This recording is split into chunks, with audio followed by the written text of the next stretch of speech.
Hello everybody, welcome back. I'm going to apologize now if you hear a dog in the background. I am making this video at home, so if you hear my dear sweet Finn, apologies ahead of time. We are moving into Unit 3 today, Culture as Dynamic, so yay, that's exciting. But to show you what's going to happen today, you are just going to read over the beginning content for the first activity. So let's start with the content pages here. So you're going to go to Unit 3, Activity 1, Content Area 1. So in here, you're going to start, if you like following along with the textbook, as I like to refer to it as, you're going to start with this quote by Yo-Yo Ma, and you're going to read down through the barriers between us. What is a barrier? Who builds barriers? And you're going to stop here. Do not continue to the types of bricks. We'll be doing that at a later date. So if that's good for you, you can sign out of this video and go on to reading. But if you would like to go a little bit more in depth with me, you would be reading from slides 1 to 11 on your own, but I will go over the slides here as well. So as always, here are your learning goals and success criteria. Be sure that you do go over this, because if you are wondering, what the heck am I supposed to learn in this unit or in this class, in this area, this is where you're looking at.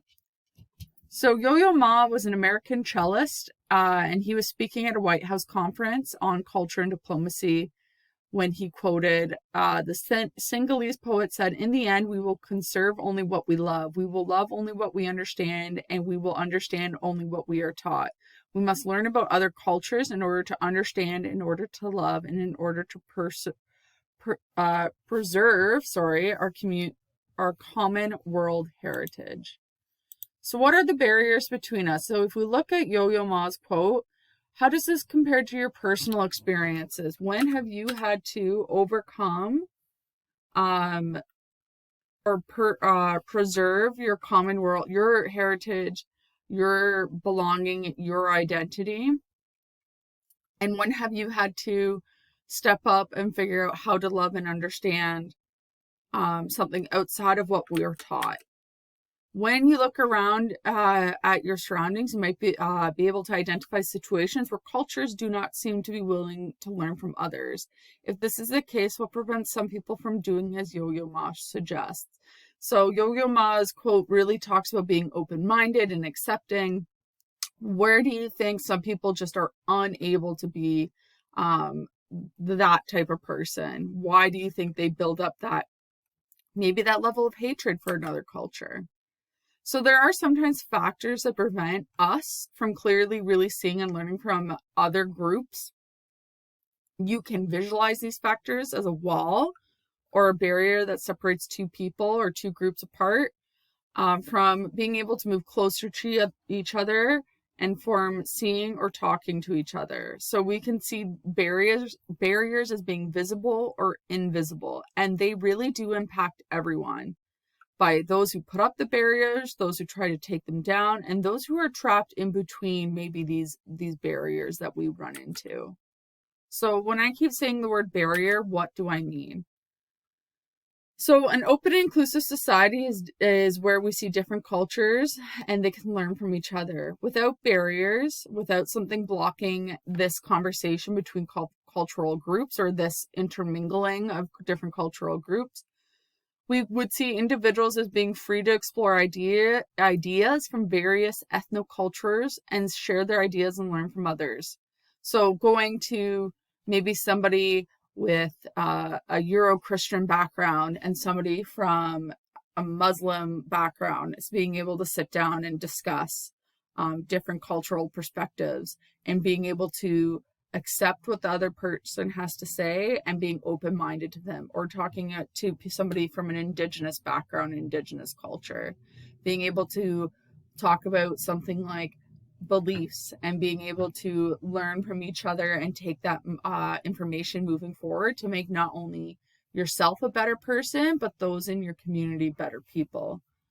So as cultures, we really need to work from a point of understanding and acceptance. We need to look at it as have to deal with how others perceive them. So we all need to, when we kind of do a reality check on ourselves, We need to look at how we view others outside of us and how we perceive them and how they perceive us, rather if it's a real issue or an imagined issue. Because when we don't do that, what can end up happening is we find ourselves being stuck in an unintentional creation of barriers that establish by fear. So, for example, the thought that oftentimes those may be from a stigmatized belief that certain people from a certain culture may be mean or evil or rude, without getting to know them, without getting to accept them or understand their culture. What we are doing there is creating an unintentional invisible barrier, and that could cause fear and misunderstanding if we then go out and project to other people that is what we think, what we believe, therefore that's what is. Some barriers, on the other hand, can be deliberately constructed, and this can come from not everyone being accepting of different races, ethnicities, or cultures, and the need for all to thrive. So who builds these barriers? They're constructed, if we think like a brick wall, they're often made up of many individual factors. And if we really look at one brick at a time, it could be difficult to see the overall impact. So we need to look at all the bricks at once that are stacked up, because then it's easier to see the barrier between society and the culture. So who really builds them? Anybody who's able to or influences a brick to be put onto that barrier. They may be built by members of society, so individuals, organizations, government institutions, and barriers may have a long-standing history. I spelled may wrong. It should be M-A-Y.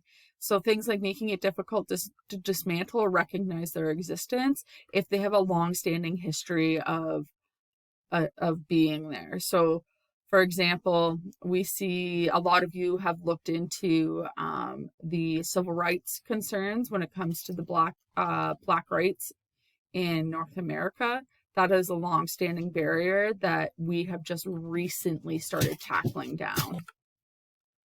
And that is where we're going to stop for today. So as in the written instructions on today's daily post, please make sure that you put this information that we went over into your own notes, your own words, and upload it to your student portfolio. As I do it, look at those for potential bonus marks or marks in general for your final grade. If you have any questions, comments, concerns, please reach out. Have a lovely, lovely day.